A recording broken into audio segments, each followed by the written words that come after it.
Serial तुमसे तुम तक की कहानी धीरे धीरे ऐसे मोड़ पर पहुंच चुकी है जहां हर छोटा सा पल भी रिश्तों की गहराई और दिल के दर्द को उजागर कर देता है। बाहर से सब कुछ सामान्य दिखता है, वही घर, वही लोग, वही दिनचर्या, लेकिन अंदर ही अंदर कई जज्बात उबल रहे हैं जिन्हें कोई खुलकर कह नहीं पा रहा। इसी तनाव और भावनात्मक उलझन के बीच एक छोटी सी घटना आने वाले बड़े तूफान का संकेत बन जाती है। सुबह का समय होता है। घर का माहौल थोड़ा जल्दबाजी भरा रहता है। अनु हमेशा की तरह अपनी जिम्मेदारियों में लगी होती है। वह सबके लिए नाश्ता तैयार कर रही होती है, लेकिन उसका मन कहीं और होता है। उसकी आंखों में हल्की थकान और चेहरे पर दबा हुआ तनाव साफ दिखाई देता है। वह काम तो कर रही है, लेकिन उसका ध्यान बार बार भटक रहा होता है। जैसे ही वह गर्म तवा उठाती है, एक पल की चूक होती है और उसका हाथ तेज आंच से बुरी तरह जल जाता है। दर्द की लहर उसके पूरे शरीर में दौड़ जाती है। वह हल्की सी चीख भी निकालती है, मगर तुरंत खुद को संभाल लेती है। अनु की आदत है अपना दर्द छुपाना। वह जल्दी से हाथ पीछे कर लेती है और ऐसे दिखाने की कोशिश करती है जैसे कुछ हुआ ही नहीं, लेकिन जले हुए हाथ की लाली और कांपती उंगलियां सच छुपा नहीं पाती। तभी पुष्पा की नजर उस पर पड़ती है। पहले तो उसे यकीन नहीं होता, लेकिन जब वह पास आकर अनु का हाथ देखती है तो उसका गुस्सा फूट पड़ता है। पुष्पा तेज आवाज में कहती है, अनु, यह क्या किया तुमने? तुम्हारा ध्यान आखिर रहता कहाँ है? हाथ जल गया और तुम्हें पता तक नहीं चला। उसकी बातों में चिंता भी होती है, लेकिन अंदाज सख्त होता है। अनु चुप रहती है। वह बहस नहीं करती, क्योंकि वह जानती है कि हर जवाब नया सवाल बन जाएगा। वह बस धीरे से मुस्कुरा कर कहती है, कुछ नहीं हुआ, ठीक है। लेकिन अंदर से वह टूट रही होती है। उसके लिए यह जलना सिर्फ एक हादसा नहीं, बल्कि उसके बिखरे हुए मन का आईना होता है। वह जल्दी जल्दी अपना सामान उठाती है और ऑफिस जाने का बहाना बनाकर घर से निकल जाती है, जैसे वह उस माहौल से दूर भागना चाहती हो जहां हर कोई उसे सवाल पूछता है, लेकिन कोई उसके दिल की हालत नहीं समझता। रास्ते भर अनु का मन भारी रहता है। हाथ का दर्द बढ़ता जा रहा होता है, लेकिन उसे उससे ज्यादा तकलीफ उन यादों की होती है जो बार बार उसके दिमाग में आ रही होती है। वह खुद से सवाल करती है, क्या वाकई जिंदगी ने उसके लिए कोई आसान रास्ता छोड़ा है? क्या हर बार उसे ही समझौता करना होगा? वह सोचते सोचते ऑफिस पहुंचती है, मगर चेहरे पर मजबूरी भरी मुस्कान लगाए रहती है। ऑफिस का माहौल सामान्य होता है, लेकिन जैसे ही आर्यवर्धन की नजर अनु पर पड़ती है, कहानी का भाव बदल जाता है। वह कुछ पल तक दूर से ही उसे देखता है, जैसे उसे महसूस हो गया हो कि कुछ गलत है। अनु कोशिश करती है कि हाथ छुपा ले, मगर देर हो चुकी होती है। आर्यवर्धन की नजर उसके जले हुए हाथ पर पड़ जाती है। उसके चेहरे पर तुरंत घबराहट और चिंता साफ दिखाई देने लगती है। वह बिना समय गवाए तेज कदमों से अनु के पास आता है और पूछता है, ये कैसे हुआ? अनु हल्के अंदाज में बात टालने की कोशिश करती है, कुछ नहीं, बस छोटा सा जल गया। लेकिन आर्यवर्धन उसकी बात सुनकर शांत नहीं होता। उसकी आवाज में बेचैनी साफ झलकती है। वह धीरे लेकिन मजबूती से अनु का हाथ पकड़ता है और उसे अपने केबिन की तरफ ले जाता है। आसपास के लोग हैरानी से देखते हैं, लेकिन उस पल आर्यवर्धन को किसी की परवाह नहीं होती। केबिन का दरवाजा बंद होते ही माहौल अलग हो जाता है। बाहर की हलचल खत्म और अंदर सिर्फ खामोशी। आर्यवर्धन जल्दी से फर्स्ट एड बॉक्स निकालता है। उसके हाथों में घबराहट भी होती है और सच्ची फिक्र भी। वह बेहद सावधानी से अनु का हाथ अपने हाथों में लेता है। अनु हल्का सा पीछे हटती है और कहती है, सर, रहने दीजिए, मैं खुद कर लूंगी। लेकिन आर्यवर्धन पहली बार इतना सख्त दिखाई देता है।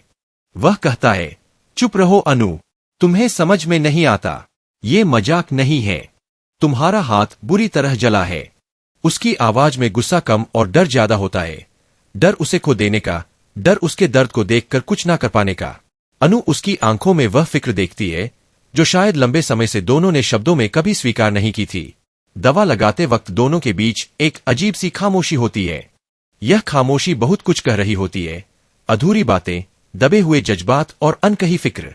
अनु की आंखें नम होने लगती है, क्योंकि उसे एहसास होता है कि कोई है जो उसके दर्द को बिना बोले समझ लेता है।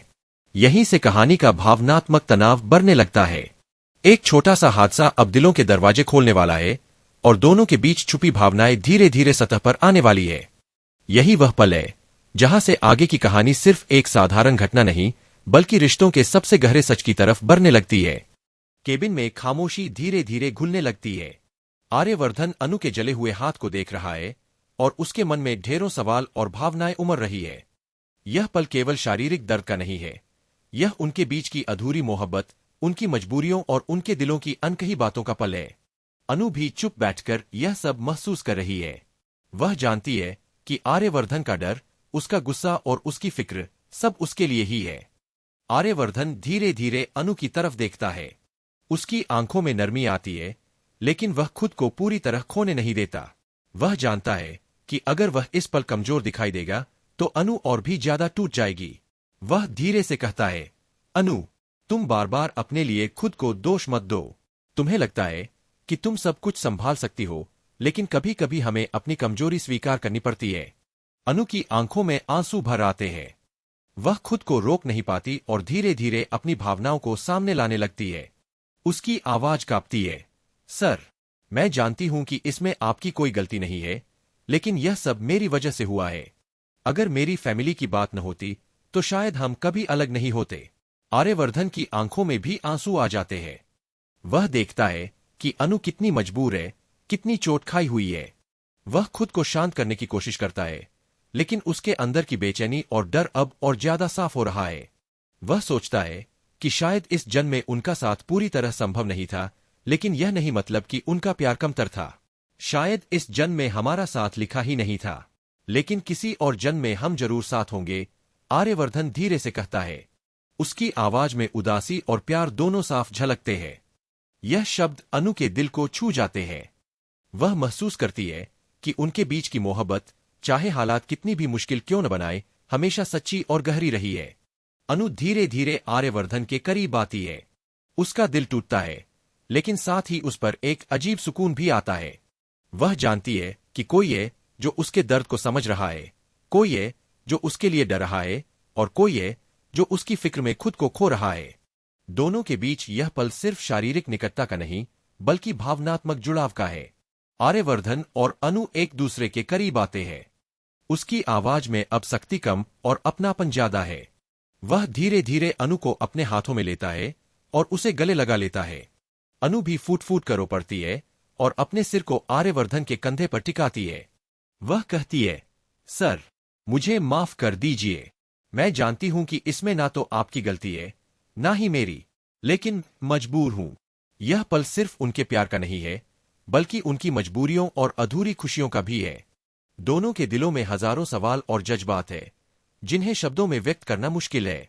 यह गले लगना एक तरह से उन सभी अधूरी भावनाओं का इजहार है, जिसे दोनों ने लंबे समय से दबाए रखा था। आर्यवर्धन खुद को शांत करने की कोशिश करता है।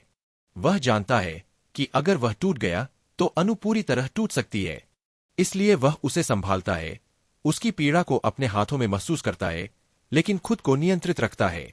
वह सोचता है कि शायद इस जन्म में उनका साथ अधूरा है, लेकिन इसका मतलब यह नहीं कि उनका प्यार अधूरा है।